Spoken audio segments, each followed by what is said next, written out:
Salam Patunggilan. Bapak Ibu dan saudara-saudara warga Gereja Kristen Jawi Wetan dimanapun saudara berada. Kali ini saya Pendeta Yuyun Purwandini yang bertugas di GKJW Jemaat Ringin Pitu masuk dalam wilayah jemaat yang termuda di Majelis Daerah Malang 1, yaitu didewasakan sejak tanggal 24 September tahun 2017. Bersama-sama kita akan mengalami kehadiran Tuhan dalam ibadah bulan keluarga di bulan Juli minggu kedua. Tuhan Yesus memberkati saudara semua. Salam Patunggilan. Bapak, Ibu, dan saudara-saudara warga jemaat Gereja Kristen Jawi Wetan dimanapun berada, saat ini kita bersama-sama akan mengalami kehadiran Tuhan Yesus dalam ibadah minggu di bulan keluarga. Bulan Juli minggu kedua, tata ibadah minggu saat ini masih menggunakan tata ibadah khusus karena masih dalam situasi dan kondisi pandemi COVID-19. Bapak, Ibu, dan saudara kami undang untuk bangkit berdiri. Jemaat yang dikasihi Tuhan, keluarga Kristen adalah keluarga yang hidup di dalam kasih Kristus. Keluarga-keluarga yang senantiasa mendengar dan melakukan kehendak Sang Kristus. Untuk itu, setiap keluarga dipanggil untuk saling mengasihi dan saling melayani agar tercipta keutuhan dan keharmonisan keluarga. Marilah bersama-sama dengan keluarga kita masing-masing, kita lakukan ibadah minggu saat ini dengan penuh sukacita. Bapak, Ibu, marilah kita pujikan pujian Kidung Jemaat 6, bait 1 dan 2.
Saudara-saudara, marilah kita mulai ibadah minggu di bulan keluarga saat ini dengan kita bersama-sama mengaku di dalam hati demikian.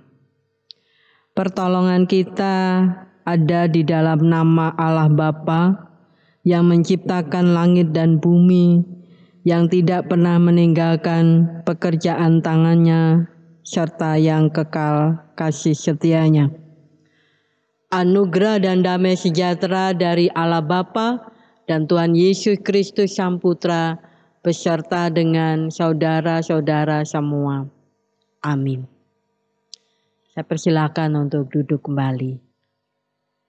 Saudara-saudara yang terkasih di dalam Tuhan Yesus Kristus, tema ibadah minggu di bulan keluarga kita saat ini adalah Tuhan Yesus Sang Pemimpin keluarga yang selalu menyertai dan memberkati.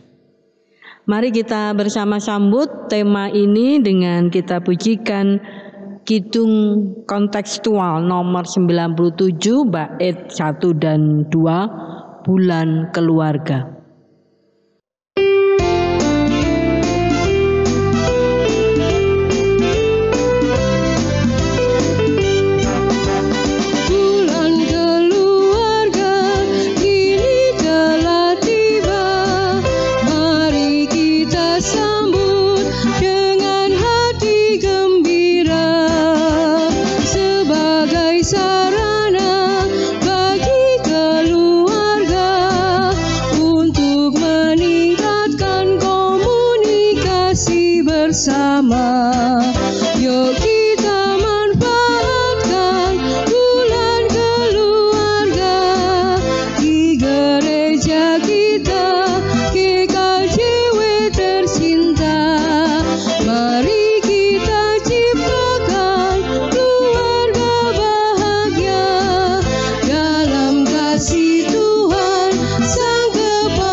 Saudara-saudara, Kisah Para Rasul pasal yang ke-8 ayat yang ke-22.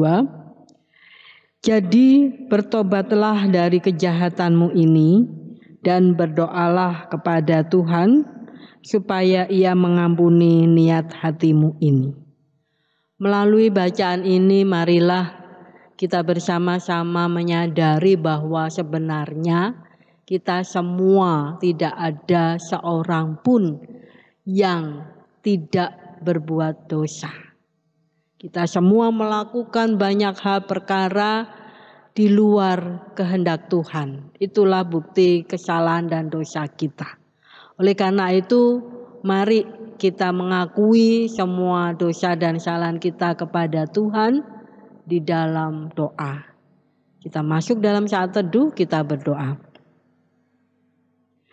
Bapa di dalam surga, Bapa yang selalu kami muliakan dalam kasih Tuhan Yesus Kristus, kami bersyukur kepadamu ya Tuhan, bahwa hari ini kami semua mengalami anugerah yang begitu luar biasa, yang Tuhan selalu siapkan buat kami.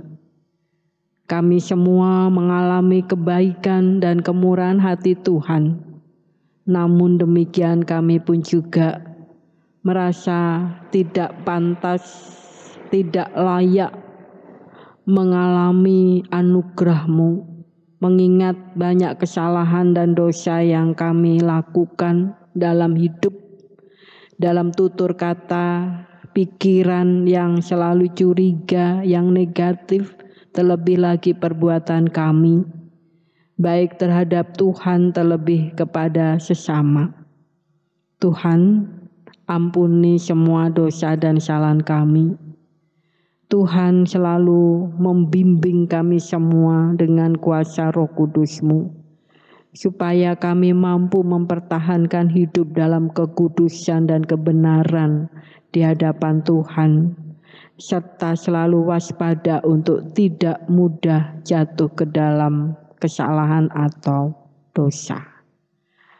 Bapa, kami semua siap untuk memasuki lembaran kehidupan kami yang akan datang dengan terus berupaya dan berjuang melakukan kehendak-Mu dengan penyertaan bimbingan kuasa Roh Kudus bersama kami. Terpujilah Engkau Tuhan Yesus, Allah dan Juru Selamat kami. Kami selalu berdoa dan bersyukur. Amin. Saudara-saudara, marilah kita bangkit berdiri. Kita bersama-sama memahami firman Tuhan di dalam Kolose 1 ayat 13 sampai 14 yang demikian sabdanya. Ia telah melepaskan kita dari kuasa kegelapan dan memindahkan kita ke dalam kerajaan anaknya yang kekasih. Di dalam Dia kita memiliki penebusan dosa kita, yaitu pengampunan dosa. Marilah kita sambut firman Tuhan sebagai berita anugerah hari ini dengan bersama-sama kita pujikan nama Tuhan melalui Kidung Jemaat nomor 383 bait yang pertama, sungguh indah kabar mulia.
Persilakan untuk duduk kembali. Jemaat yang terkasih di dalam Tuhan Yesus Kristus, sebelum kita membaca serta merenungkan firman Tuhan, mari kita serahkan di dalam doa. Allah Bapa Surgawi, Allah yang kami sembah di dalam nama Tuhan kami Yesus Kristus, sungguh kami mengucap puji syukur dan terima kasih Tuhan, karena Engkau telah memberkati dan membersamai di dalam kehidupan kami hari lepas hari. Engkau juga telah memberi bermacam-macam berkat, baik berkat kesehatan, kekuatan, kasih karunia. Terlebih Tuhan, Engkau masih perbolehkan kami di dalam ibadah minggu bulan keluarga ini untuk bersekutu memuji serta memuliakan nama-Mu dengan penuh sukacita. Dan dalam ibadah pada saat ini kami akan membaca serta merenungkan firman-Mu. Kiranya Engkau hadir di tengah-tengah kami semua, membuka hati dan pikiran kami, sehingga di dalam kami merenungkan firman-Mu, kami boleh mengerti dan boleh menjadi berkat serta tuntunan di dalam kehidupan kami pribadi lepas pribadi. Dan mampukan kami semua untuk selalu melakukan apa yang telah Engkau firmankan kepada kami. Kami juga menyerahkan Ibu Pendeta Yuyun Purwandini yang akan melayankan firman Tuhan. Kiranya Engkau urapi dengan kuasa Roh Kudus-Mu, Engkau beri kemampuan, sehingga layak untuk menjadi saluran berkat bagi pengajaran firman Tuhan dan pembangunan iman di dalam kehidupan kami. Terima kasih Tuhan, terima kasih, terpujilah nama-Mu. Bersabdalah, kami siap untuk mendengarkan. Haleluya, amin. Jemaat yang terkasih di dalam Tuhan Yesus Kristus, bacaan kita pada ibadah Minggu bulan keluarga saat ini diambil dari Markus 6 ayat 16 sampai 29. Demikian firman-Nya. Yohanes Pembaptis dibunuh. Raja Herodes juga mendengar tentang Yesus, sebab namanya sudah terkenal, dan orang mengatakan Yohanes Pembaptis sudah bangkit dari antara orang mati, dan itulah sebabnya kuasa-kuasa itu bekerja di dalam dia. Yang lain mengatakan, dia itu Elia. Yang lain lagi mengatakan, dia itu seorang nabi, sama seperti nabi-nabi yang dahulu. Waktu Herodes mendengar hal itu, ia berkata, bukan, dia itu Yohanes yang sudah kupenggal kepalanya dan yang bangkit lagi. Sebab memang Herodeslah yang menyuruh orang menangkap Yohanes dan membelenggunya di penjara berhubung dengan peristiwa Herodias, istri Filipus saudaranya, karena Herodes telah mengambilnya sebagai istri. Karena Yohanes pernah menegur Herodes, tidak halal engkau mengambil istri saudaramu.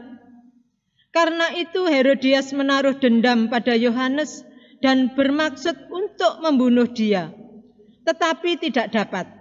Sebab Herodes segan akan Yohanes karena ia tahu bahwa Yohanes adalah orang yang benar dan suci. Jadi ia melindunginya. Tetapi apabila ia mendengarkan Yohanes, hatinya selalu terombang-ambing, namun ia merasa senang juga mendengarkan dia. Akhirnya tiba juga kesempatan yang baik bagi Herodias. Ketika Herodes pada hari ulang tahunnya mengadakan perjamuan untuk pembesar-pembesarnya, perwira-perwiranya, dan orang-orang terkemuka di Galilea. Pada waktu itu anak perempuan Herodias tampil lalu menari. Dan ia menyukakan hati Herodes dan tamu-tamunya. Raja berkata kepada gadis itu, minta daripadaku apa saja yang kau ingini, maka akan kuberikan kepadamu. Lalu bersumpah kepadanya, apa saja yang kau minta akan kuberikan kepadamu, sekalipun setengah dari kerajaanku. Anak itu pergi dan menanyakan ibunya, apa yang harus kuminta? Jawabnya, kepala Yohanes Pembaptis. Maka cepat-cepat ia pergi kepada raja dan meminta, aku mau supaya sekarang juga engkau berikan kepadaku kepala Yohanes Pembaptis di sebuah talam. Lalu sangat sedihlah hati raja, tetapi karena sumpahnya dan karena tamu-tamunya, ia tidak mau menolaknya. Raja segera menyuruh seorang pengawal dengan perintah supaya mengambil kepala Yohanes. Orang itu pergi dan memenggal kepala Yohanes di penjara. Ia membawa kepala itu di sebuah talam dan memberikannya kepada gadis itu, dan gadis itu memberikannya pula kepada ibunya. Ketika murid-murid Yohanes mendengar hal itu, mereka datang dan mengambil mayatnya, lalu membaringkannya dalam kuburan. Demikian firman Tuhan. Bapak, Ibu, dan saudara-saudaraku, warga GKJW, dimanapun saudara berada, Hari ini kita bersama-sama akan menggumuli firman Tuhan di dalam bacaan Markus 6 ayat 14 sampai dengan yang ke-29. Dan judul renungan kita saling mengingatkan dalam keluarga. Saudara-saudara, kita pasti pernah mendengar sebuah istilah jujur, ajur, atau jujur itu kujur. Artinya bahwa tindakan melakukan kejujuran karena melakukan kebenaran tidak selamanya itu menyenangkan. Oleh karena itu tidak semua orang juga berani melakukan kejujuran karena melakukan kebenaran. Dampaknya dari perbuatan kejujuran karena melakukan kebenaran adalah kita mungkin sering dicaci maki, dibenci, dicerca, bahkan mungkin kita pun mendapat ancaman untuk dibunuh. Dan inilah yang dialami oleh Yohanes Pembaptis. Saudara-saudara, bacaan kita hari ini di dalam Markus pasal yang ke-6 ayatnya yang ke-14 sampai 29 berkisah tentang keberanian seorang yang bernama Yohanes Pembaptis. Keberanian Yohanes menegur dan mengingatkan Herodes. Seperti di dalam ayat yang ke-18. Tidak halal engkau mengambil istri saudaramu. Yohanes berani menegur Herodes yang memiliki kedudukan dan jabatan serta kekuasaan sebagai raja. Karena dia telah merebut Herodias dari kehidupan Filipus saudaranya. Yohanes melihat bahwa perbuatan dosa yang dilakukan Herodes ini menyebabkan penderitaan orang lain yaitu Filipus. Bapak, Ibu, dan saudara-saudaraku yang terkasih di dalam Tuhan Yesus Kristus. Apa yang dilakukan Yohanes? Yohanes tidak pernah berpikir tentang keselamatan dirinya. Yohanes juga tidak mempedulikan dampak dari keberaniannya untuk melakukan kebenaran ini, yaitu dipenjara dan dibunuh. Herodes memenggal kepala Yohanes. Mendapat teguran karena sudah berbuat kesalahan bukanlah sesuatu yang menyenangkan. Karena merasa dipermalukan dan ini sangat menyakitkan.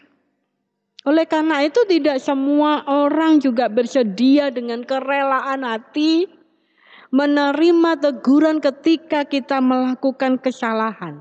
Seperti yang sudah terjadi dalam kehidupan Herodes dan Herodias.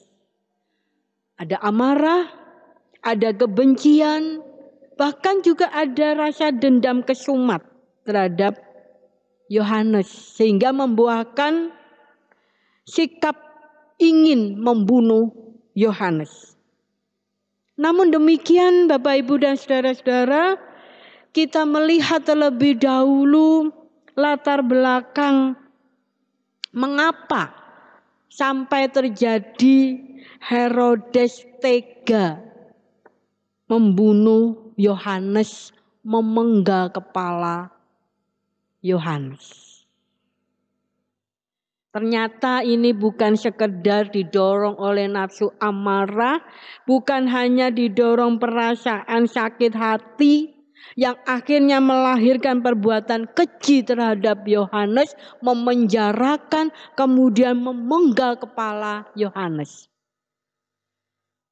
Kita lihat di dalam ayat 22 sampai 25. Ketika pertanyaan yang disampaikan oleh anak perempuannya, apa yang harus ku minta? Atas usulan Herodias, ibu menjawab pertanyaan ini hingga Herodes sedih hati mengambil sebuah keputusan memenggal kepala Yohanes menuruti permintaan anak perempuannya dan sekaligus Herodias. Saudara-saudaraku yang terkasih dalam Tuhan Yesus Kristus, apa yang bisa kita dapatkan untuk merefleksikan dan merenungkan bacaan kita hari ini? Ada dua hal penting yang bisa kita dapatkan dan yang harus kita perhatikan. Yang pertama, bahwa setiap kita, setiap orang itu sebenarnya dipakai oleh Tuhan untuk menegur atau mengingatkan sesama ketika jatuh dalam kesalahan. Demi kebaikan sesama agar mau menyadari kesalahannya, kemudian kembali hidup dalam damai sejahtera. Bebas dari beban berat karena dosa yang sudah dilakukan. Tapi memang tidak semua orang mau ditegur, apalagi menegur. Karena merasa dipermalukan, apalagi bertindak menegur.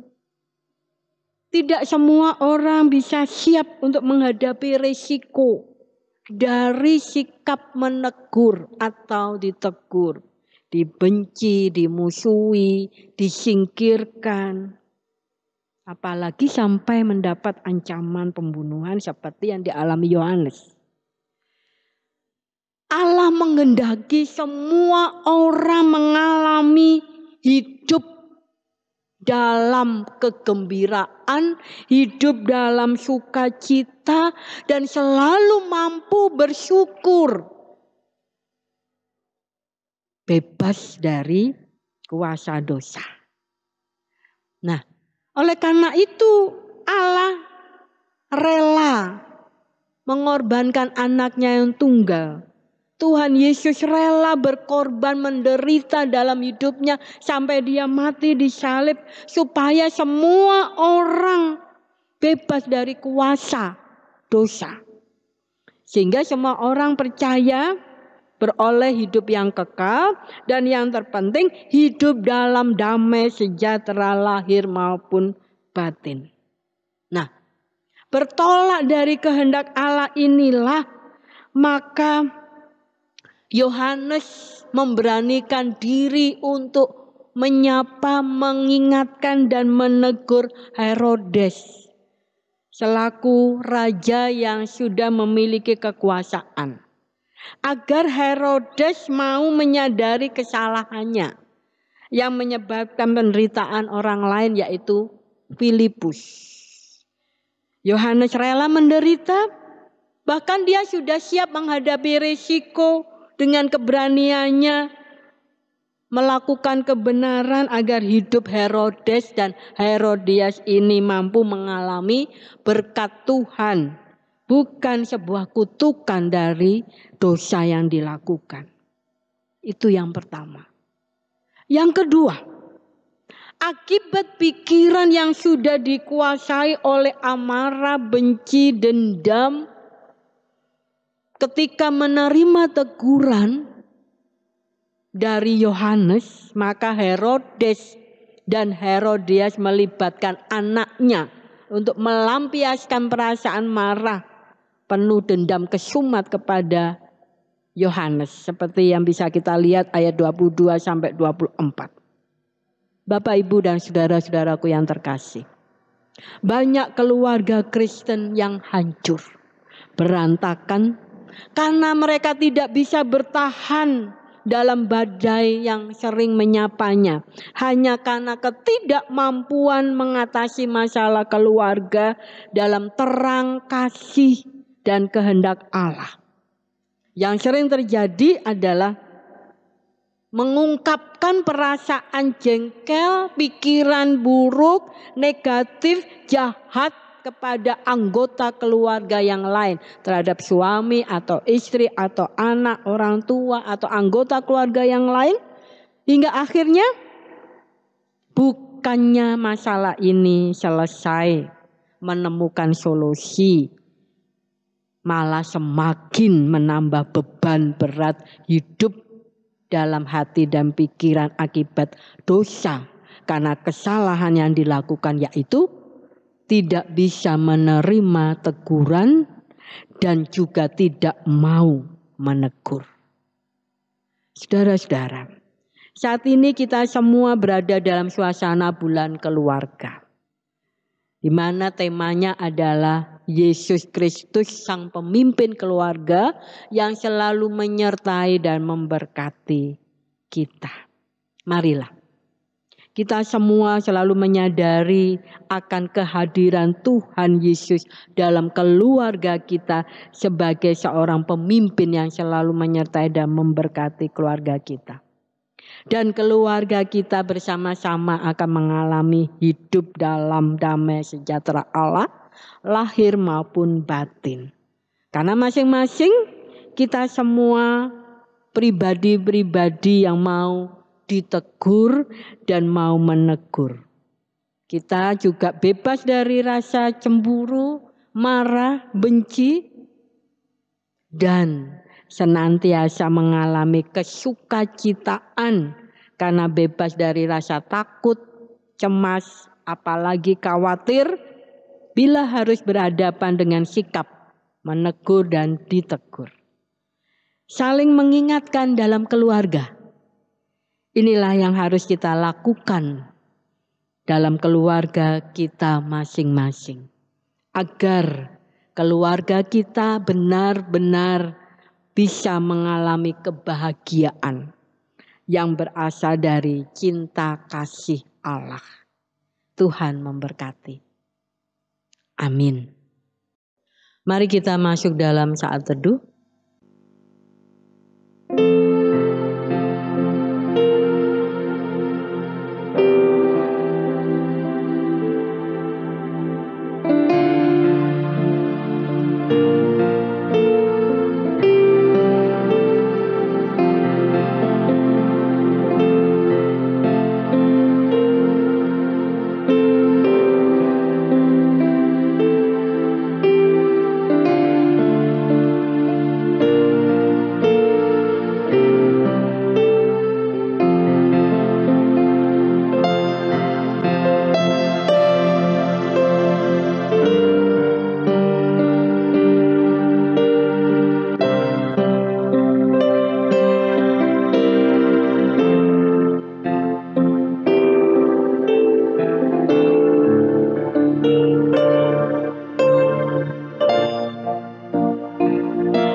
Jemaat yang dikasihi oleh Tuhan,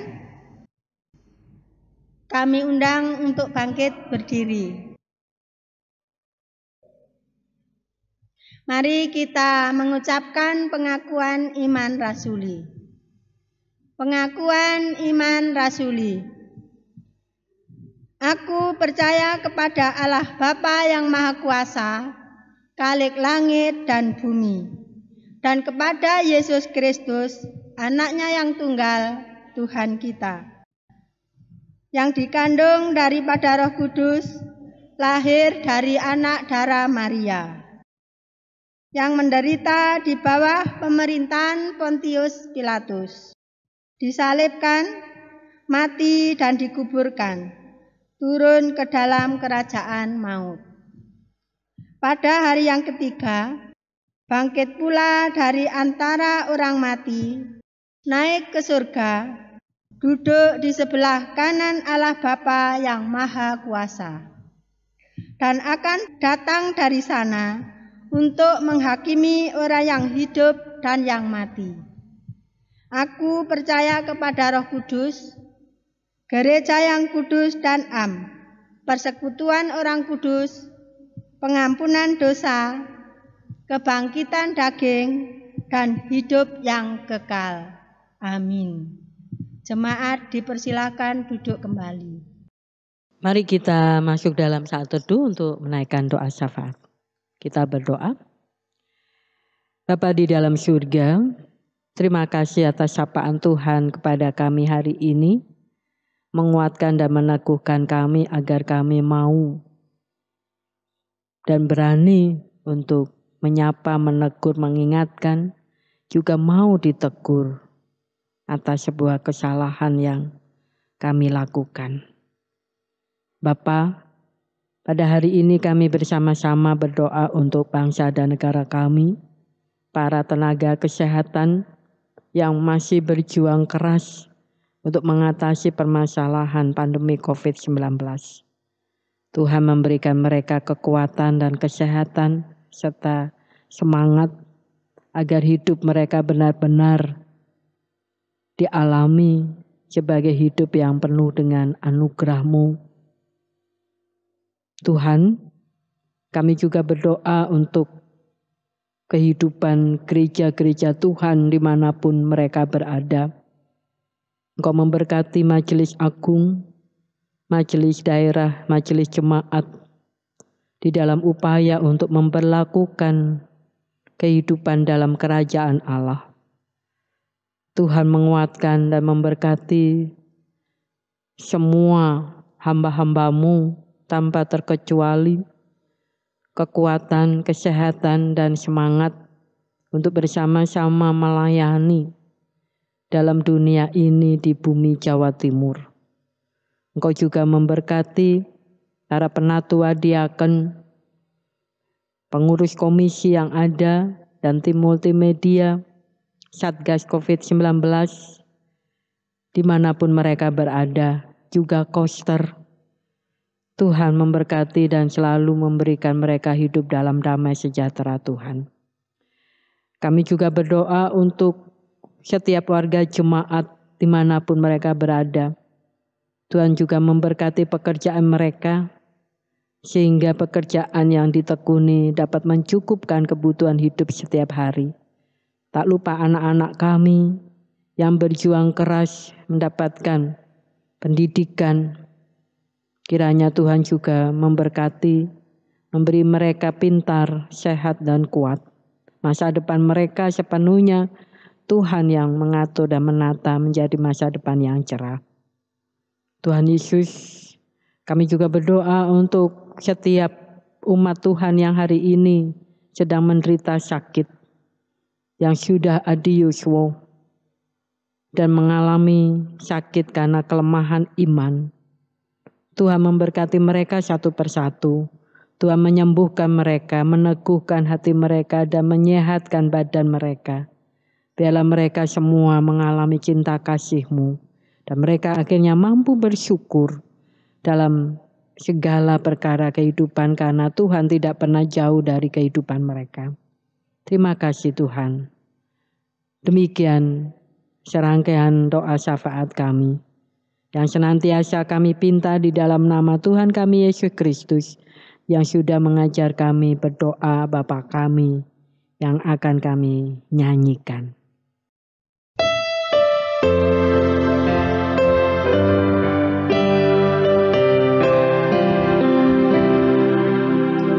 Bapa kami yang di sorga, dikuduskanlah nama-Mu, datanglah kerajaan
Bapak, Ibu, dan saudara semua, Tuhan selalu memberikan berkat dan karunia-Nya kepada setiap keluarga dan pribadi kita. Karena itu, mari kita memberikan persembahan yang terbaik bagi Tuhan, dengan didasari firman Tuhan yang diambil dari kitab Roma pasal 12 ayatnya yang pertama. Demikian firman Tuhan.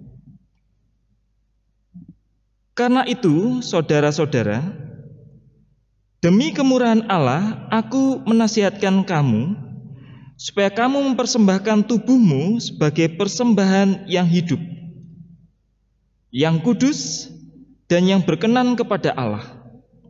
Itu adalah ibadahmu yang sejati. Dalam kita mengumpulkan persembahan, kita iringi dengan menaikkan pujian dari Kidung Jemaat 393, baitnya yang pertama dan yang kedua. Tuhan betapa banyaknya.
Bapak, Ibu, Saudara, saya undang untuk bangkit berdiri.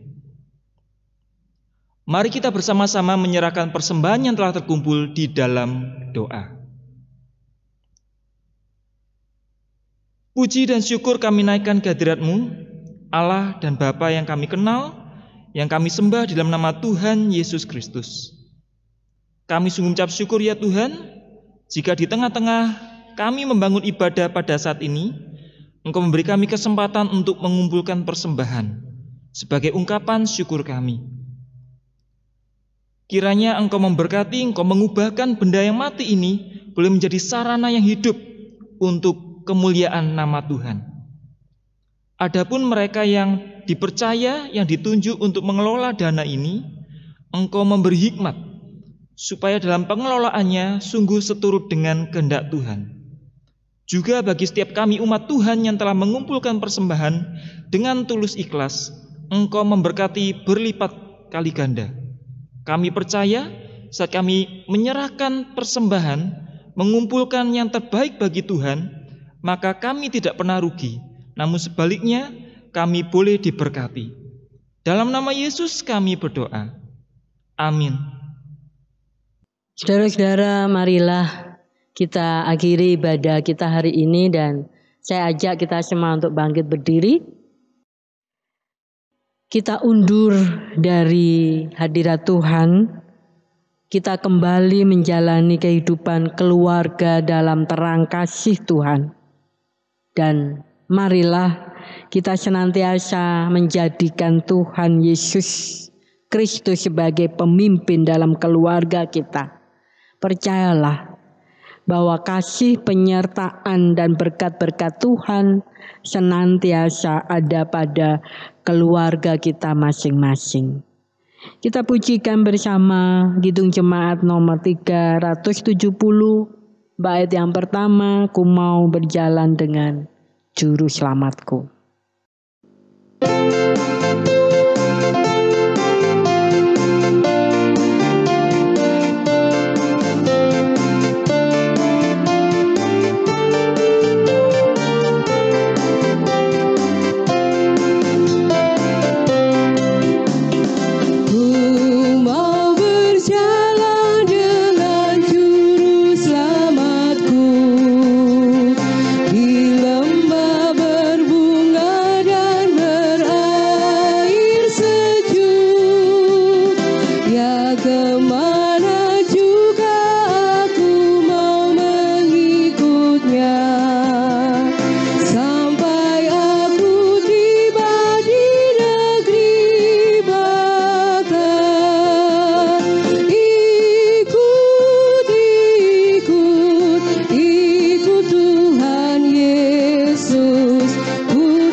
Terimalah berkat Tuhan melalui hamba-Nya.